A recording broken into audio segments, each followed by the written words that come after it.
Gathered here in the Infectious Disease Unit Auditorium of the Rivers State University Teaching Hospital are health professionals and others from different walks of life. The Commissioner for Health, in her keynote address, notes that addressing challenges posed by health hygiene requires targeted educational interventions, cultural sensitivity, and a multi-stakeholders approach in order to bridge the existing knowledge gap and promote the adoption of hand hygiene practices across board. She was represented by the state's Director of Nursing Services. The capacity building, the education of continuous education of people should be something that should not be left out or forgotten. It should be a continuous process so that at all times we'll find out that as a state we'll become healthier by the day. When we cut off the transmission routes of microorganisms being transmitted from one person to the other or come in contact with infected surfaces. The day's lecture was delivered by a professor from the Department of Health Promotion, Environmental and Safety Education, University of Port Harcourt. According to him, as an oil-producing state, Rivers has the capacity to provide all that is needed to ensure the knowledge of hand hygiene amongst all residents. Healthcare providers' hands are the most common mode of transmission of microorganisms. That is according to PIDA 2014. Below are some of the effective strategies for building the capacity of health workers for proper hand hygiene. The first thing that is very important is education and training.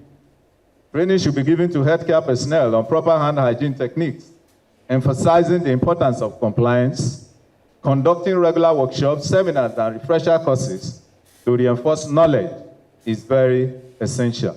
For his part, the Special Assistant to Governor Fubara on Environmental Sanitation, who also doubles as sole administrator, Rivers State Waste Management Agency, spoke on some innovations that government is bringing to bear on waste collection and management in order to make the state cleaner.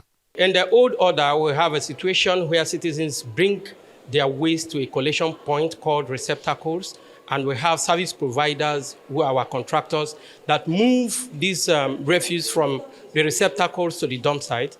And then we have the dump site managers that ensure that they use this waste for landfilling.